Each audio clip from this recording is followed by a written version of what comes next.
Supreme court appoint చేసిన central empowered committee కేంద్ర ప్రభుత్వానికి రికమెండ్ చేసింది. ఎందుకు కేంద్ర ప్రభుత్వం స్పందించట్లేదు? ఎందుకు రేవంత్ రెడ్డిని కాపాడుతున్నది?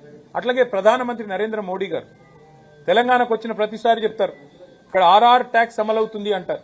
మరి ఆర్ఆర్ ట్యాక్స్ అమలవుతుందని మీరు చెప్పి సంవత్సరంన్నర అయిపోయింది. రేవంత్ రెడ్డి గారు, రాహుల్ గాంధీ గారు దోపిడీ చేస్తున్నారని మీరే చెబుతూ మీ కేంద్ర హోంశాఖ మంత్రి అమిత్ షా గారేమో తెలంగాణ ఏటీఎంగా మారిపోయింది కాంగ్రెస్ కని స్టేట్మెంట్ ఇస్తారు. మరి దొంగలు పట్టుకోవాల్సింది హోంమంత్రే కదా, పోలీసు వాళ్లే కదా. ఏటీఎంగా మారింది తెలంగాణ అని చెప్తారు, సిట్టు మాత్రం ఉండదు. అట్లాగే మీరు ఆర్ఆర్ ట్యాక్స్ అంటారు, దాని మీద సిట్టు ఉండదు, దాని మీద విచారణ ఉండదు. బొగ్గు కుంభకోణం జరిగిందయ్యా అని చెప్పి ఆధారాలు ఇస్తే దాని మీద సిట్టు ఉండదు. మమ్మల్ని మాత్రం పిలుస్తున్నారు. తప్పకుండా మేము ఏ తప్పు చేయలేదు కాబట్టి, మేము ఏ రకంగా కూడా ఎవరికి నష్టం చేయలేదు కాబట్టి ముమ్మాటికి పోతాం. కాకపోతే ఒకటి ఉంది, ఇప్పుడు ప్రభుత్వాన్ని నడిపేటప్పుడు ఇవాళ రేవంత్ రెడ్డికి కూడా తెలుసు పోలీసులు ఒక పని ఎప్పటికప్పుడు చేస్తూనే ఉంటారు 24/7. ఏంటిది అది? ఇప్పుడు మా ఎమ్మెల్యేలను కొంటూ 50 లక్షల రూపాయలతో ఒక సన్నాసి దొరికిండు 2015లో. ఒక సన్నాసి మా ఎమ్మెల్యేలను కొంటూ 50 లక్షల రూపాయలు పట్టుకొని బ్యాగులో మా ప్రభుత్వాన్ని కూల్చాలని కుట్ర చేస్తూ దొరికిండు. మరి ప్రభుత్వాన్ని కూలగొట్టే కుట్రలు ఎవరైనా చేస్తే వాళ్ళ ఫోన్లు పోలీసులు ఏమో నిన్నరేమో, నాకేం తెలుసు. అట్లాగే ఇంకెవరన్నా అట్లాంటి పనులు చేసిండ్రేమో, పోలీసులు నిన్నరేమో, మంత్రులకు ఏం తెలుస్తుంది, ప్రభుత్వంలో ఉన్న వాళ్ళకి ఏం తెలుస్తుంది. ఇంకొక విషయం కూడా మీకు చెప్తున్నా బ్రదర్, ఇది మీకు గుర్తుపెట్టుకోండి. ఇవాళ ఈ రోజు నేను చెప్తా ఉన్నా, గుర్తు చేసుకోండి. కోమటిరెడ్డి వెంకటరెడ్డి గారు, ఉత్తమ్ కుమార్ రెడ్డి గారు వారి ఫోన్లు ట్యాప్ అవుతున్నాయని చెప్పి జర్నలిస్టులకు చెప్తే జర్నలిస్టులు దాని మీద మరి వార్తలు రాస్తే ఇంతవరకు ప్రభుత్వం ఖండించలేదు. ఇవాళ నేను అడుగుతా ఉన్న రాష్ట్ర డీజీపీ గారిని, రాష్ట్ర ఇంటెలిజెన్స్ ఐజీ గారిని, మీరు ప్రమాణం చేసి చెప్పగలుగుతారా రాష్ట్రంలో ప్రస్తుతం మీరు ఫోన్లు మాకు ట్యాప్ చేయట్లేదు, మంత్రుల ఫోన్లు ట్యాప్ చేయట్లేదని? ఫోన్ ట్యాపింగ్ అనేది, గూఢాచారి వ్యవస్థ అనేది పోలీసులు ఈ రోజు కాదు, నిఘా వ్యవస్థ అనేది శాంతి భద్రతల పరిరక్షణ కోసం. అట్లాగే ప్రభుత్వాల్ని అస్థిరపరిచే కుట్రలు ఎవరైనా చేస్తే దాని నుంచి ప్రభుత్వాలను కాపాడడం కోసం 1952 నుంచి నెహ్రూ గారి టైం నుంచి ఈ రోజు మోడీ గారి టైం. నాకు చాలా ఆశ్చర్యం అనిపించింది. ఇవాళ కేంద్ర హోంశాఖ సహాయ మంత్రి గారు ఏదో మాట్లాడినారు, చూసినారు మా ట్వీట్ ఏదో. ఆయన హోంశాఖ సహాయ మంత్రి, ఆయన ఆధీనంలో ఉండే పోలీసులు కూడా ఇవాళ దేశంలో కొన్ని వేల ఫోన్లు వింటున్నారు. అది ఆయనకు తెలుసో తెలియదో నాకు తెలియదు. అంటే ఇది దేశ భద్రతకు, శాంతి భద్రతల పరిరక్షణకు, ప్రభుత్వాల స్థిరత్వానికి సంబంధించి పోలీసులు రొటీన్గా శాంతి భద్రతలు కాపాడాలి అనుకున్నప్పుడు జరిగే కార్యక్రమం. దానికి మంత్రులకు, ప్రభుత్వంలో ఉండే రాజకీయ నాయకులకు పాత్ర ఉండదు. ఇదే రేపు చెప్తాను నేను. ఏం చెప్తా ఇంకా కొత్తగా? మాకేం సంబంధము, మాకేం తెలుసు? ఇవి రొటీన్గా జరిగే కార్యక్రమాలు జరుగుతుంటాయి. ఈ రోజు కూడా ఇప్పుడు మీతో మాట్లాడుతున్నాను కదా, పక్కనే కాంగ్రెస్ ప్రభుత్వం ఉన్నది కర్ణాటకలో, తెలంగాణలో కాంగ్రెస్ ఉన్నది, ఇటు పక్కకు బీజేపీ ఉన్నది. ప్రతి ప్రభుత్వం ఈ దేశంలో గూఢాచారి వ్యవస్థ మీద ఆధారపడుతుంది. ప్రభుత్వాధినేతలకు రిపోర్ట్లు వస్తాయి. ఎట్లా వస్తాయో మాకు తెలియదు. వాళ్ళు ఎట్లా తీసుకొచ్చిన సమాచారం మాకు తెలియదు. మేము అడగం. మేమంటే మేము కాదు, ముఖ్యమంత్రులకు, మంత్రులకైతే అసలే తెలియదు. ఇది వాస్తవం. ఈ దేశంలో ఇదేదో కొత్త విచిత్రమైన విషయం అన్నట్టు, చాలా గొప్ప విషయం ఏదో వీళ్ళు పరిశోధించి సాధించినట్టు నేను ఇవాళ అడుగుతున్నా. ఎవరిని అడగాలి?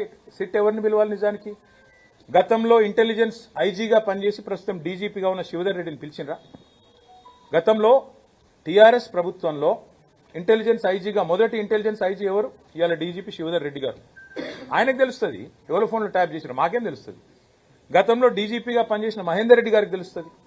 మొన్నటిదాకా డీజీపీగా పనిచేసిన జితేందర్ గారు, ఆయన గతంలో హోమ్ సెక్రటరీ ఉండి, ఆయనకు తెలుస్తుంది. ఎవరిని పిలవాలనో వాళ్ళని పిలవకుండా ఇందులో ఏదో మాకేదో రాజకీయ నాయకులకు సంబంధం ఉన్నట్టు కార్తీక దీపం సీరియల్ లాగా, ఓడువని అంతులేని కథలాగా కేవలం టైం పాస్. ఇప్పుడు మీరు ఉరికొచ్చి రోజు కరీంనగర్కి వెళ్ళి, హైదరాబాద్కి వెళ్ళి ఫోన్లు ఈడికెళ్ళి ఉరికొచ్చుడు. ఎందుకంటే మేము నాగం చేసుడు, వాళ్ళ బొగ్గు కుంభకోణాల మీదకి, వాళ్ళ కమిషన్ల మీదకి దృష్టి పోవద్దంటే ఈ కమిషన్లు వేయాలి. ఏముంది ఆ సిట్టులో? రమ్మని అడిగితే నేను చెప్తా, కుల్లా చెప్తా. ఇవాళ రేవంత్ రెడ్డి ప్రభుత్వం మా ఫోన్లు ట్యాప్ చేయడం లేదా? ప్రతిపక్ష నాయకుల ఫోన్లు ఇవాళ రేవంత్ రెడ్డి ట్యాప్ చేయడం లేదని ఒక్క అధికారి కెమెరా ముందుకు వచ్చి చెప్పే ధైర్యం ఉందా? చెప్తారా అఫీషియల్గా? వాళ్ళకి తెలుసు, చెప్పలేరు. ఎందుకు? రేపు మా గవర్నమెంట్ వస్తుంది, మళ్ళీ మేము ఎంక్వైరీ చేసినాం అనుకో, వీళ్ళందరూ అలా బొక్కల పడతారు. వాళ్ళకి ఎరికే. వాళ్ళు ఏ ప్రభుత్వమైనా భారతదేశంలో 1952 నుంచి నేటి వరకు మాకు రాజకీయ నాయకత్వంతో సంబంధం లేకుండానే శాంతి భద్రతల పరిరక్షణ, సామాజిక మరి స్థిరత్వము, అట్లాగే ప్రభుత్వాల స్థిరత్వం కోసం ఎప్పటికప్పుడు వేగులు సమాచారం సేకరిస్తూనే ఉంటారు. కానీ రాజకీయ నాయకత్వానికి ముఖ్యమంత్రి అయినా మంత్రులకైనా మాకు ఆ సమాచారం ఎట్లా వస్తుంది అని తెలియదు. రెండోది, ఇప్పుడు నేను ఫర్ ఎగ్జాంపుల్ చెప్తున్నా మీకు, మాకేదో సమాచారం కావాలి అనుకోండి, నాకు కాదు ప్రభుత్వ అధినేతకు సమాచారం కావాలి, పోలీసు వాళ్ళకి చెప్తే వాళ్ళు తెచ్చిస్తారు. వాళ్ళు ఎట్లా తెచ్చారో మాకు చెప్పొద్దు, మేము అడగద్దు. అది మౌఖిక ఒప్పందం, అది ఓవరాల్గా చట్టం. ఇది తెలుసు పోలీసు వాళ్ళకు. కానీ ఇప్పుడు ముఖ్యమంత్రి దావోస్ పోయిండు కదా, ఆడికెళ్ళి హార్వర్డ్ పోతుండు కదా, 10 రోజులు టైంపాస్ చేయాలి కదా. ఓ రోజు హరీష్ రావుని విలువుండ్రి, ఓ రోజు కేటీఆర్ని విలువుండ్రి, దినమంతా ప్లేట్ బ్రేకింగ్లు పెట్టి బదలు కొట్టుండ్రి, గుచ్చుతున్నారు, పొడుస్తున్నారు, లోపల పీకుతున్నారు, ఏకుతున్నారు, ఏమి ఉండదు. మేము చేసేది తప్పేం లేదు, వాళ్ళు పీకేదేమీ లేదు. ఇది ఒక అబ్సల్యూట్ ట్రాష్ కేసు, ఇది బక్వాస్ కేసు. దీనిలో ఏమీ లేదు. ఇది విచారణ చేస్తున్న పోలీసులకు కూడా తెలుసు. ఇంకా విచిత్రం ఏంటంటే, నేను మొన్న హరీష్ రావు గారిని పిలిస్తే ఏమో కొత్త విషయాలు ఏమో చెప్తారేమో అనుకున్నా. ఏం లేదు, అడిగిందే అడుగుడు, తిరల మరల చేసి అడుగుడు, మరల తిరలేసి అడుగుడు. మమ్మల్ని కూడా రేపు గదే ఉంటుంది. టైంపాస్ చేసి సాయంత్రం వరకు మీడియా దృష్టి ఆకర్షించి, మీకు పాపం మీకు కూడా ఏదో ఒక వార్త మసాలా కావాలి కాబట్టి మీతో కూడా నడిపించి, దినమంతా ఆడో విజువల్ ఈడో విజువల్, ఆడో కెమెరా ఈడో కెమెరా పెట్టి డ్రామా, అంత తప్ప ఏం లేదు. ప్రజలకు పనికొచ్చే ఒక్క పని ఈ ప్రభుత్వం ఈ 2 ఏళ్లలో చేసిందా? ఒక్క మహిళకు 2,500 రూపాయలు ఇచ్చిందా? దాని మీద చర్చ జరగద్దు. 6 గ్యారెంటీల మీద చర్చ జరగద్దు. 100 రోజులు అన్నది మర్చిపోవాలి. ఏమనంటే కేసీఆర్ అప్పులు చేసిండని డప్పు కొట్టాలి. ఇదే దిక్కుమాలిన ఆలోచన తప్ప వాళ్ళు పీకేదేం లేదు, వాళ్ళతో అయ్యేదేం లేదు. బరాబర్ పోతా, బరాబర్ వాళ్ళకి చెప్పొస్తా. నేను అడుగుతా ఫస్ట్ సిట్టోళ్ళని, ఏమని, మీరు నా ఫోన్ ఇలా ట్యాప్ అవుతుందా లేదా చెప్పురు ముందని అడుగుతా. చెప్తారా? గది కథ. ఇది ఒక రొటీన్ గా జరిగే వ్యవహారాన్ని, ప్రభుత్వంలో రొటీన్ గా గూఢచారి వ్యవస్థ చేసే పనిని, ఇదేదో జరగలేని పని, ప్రపంచంలో ఎన్నడూ జరగలేదు. ఇప్పుడు రొటీన్ గా ఎవడన్నా మా ప్రభుత్వాన్ని పడగొట్టే లుచ్చా పని ఎవడన్నా చేస్తే, 50 లక్షల రూపాయలతో ఎవడన్నా బ్యాగ్ పట్టుకొని దొరికితే, మా ఎమ్మెల్యేలను కొనుగోలు చేసే ప్రయత్నం చేస్తే వాళ్ళ ఫోన్లు ఇంటే ఇన్నరేమో, మాకేం సంబంధం దానికి? ప్రభుత్వాన్ని కూలగొట్టే పని ఎవడన్నా వెధవ చేస్తే, ఆ వెధవను అడ్డుకునే క్రమంలో ఆ వెధవ ఫోన్లు ఇంటే మాకేం సంబంధం? పోలీసుల పని అది. మేమేం చేస్తాం దానికి? మాకు సంబంధం ఉండదు. రొటీన్ ప్రక్రియ అంటున్నారు. రొటీన్ ప్రక్రియ అనే కంటే ముందు ఈ కేసు ప్రారంభ దశలో కేటీఆర్ కేంద్రంగా అనేక పుంకాలుగా వార్తలు వచ్చాయి.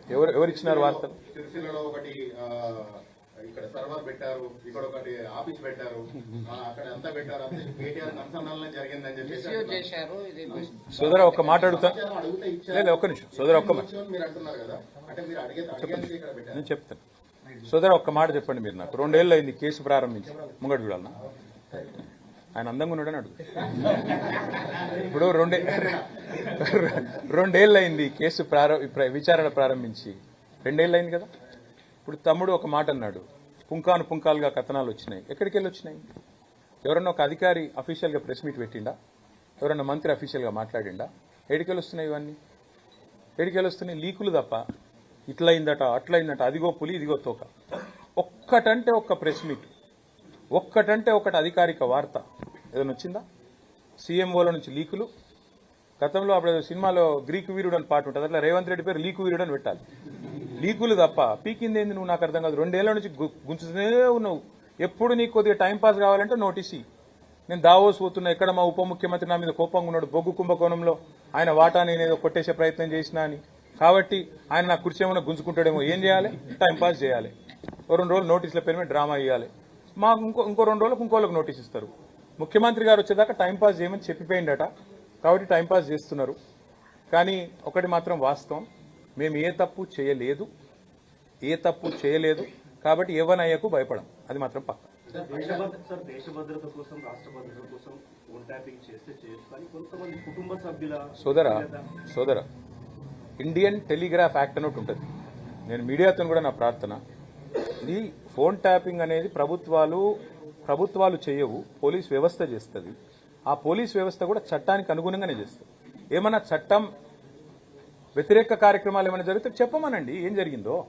ఇంతవరకు ఇదిగో పులంటే అదిగో తోక తప్ప ఒక్క అఫీషియల్ ప్రెస్ మీట్ ఎందుకు లేదు 2 ఏళ్లలో? ఒక్క అధికారి బయటకు వచ్చి ఎందుకు మాట్లాడాడు? ఇంకోటి నేను అడుగుతున్నా, మళ్ళీ చెప్పున్నాను. శివధర్ రెడ్డి గారు ఇవాళ డీజీపీ, ఆ రోజు మా ఐజీ ఇంటెలిజెన్స్. ఆయనకు తెలియకుండానే జరిగిందా మీరు చెప్పిన ఏదో వ్యతిరేక కార్యక్రమం? మరి ఆయన ఎందుకు పిలుస్తలేరు? మహేందర్ రెడ్డి గారు మా గవర్నమెంట్లో 5 ఏళ్ళు డీజీపీ, మరి ఆయన ఎందుకు పిలవదు?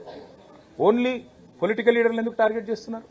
అట్లాగే మీరు గమనించండి జాగ్రత్తగా, హోమ్ సెక్రటరీ ఎవరున్న గతంలో మొన్నటిదాకా డీజీపీగా ఉన్న జితేందర్ గారు, రవి గుప్తా గారు, వాళ్ళు ఎవరైనా పోయినరా విచారణకి?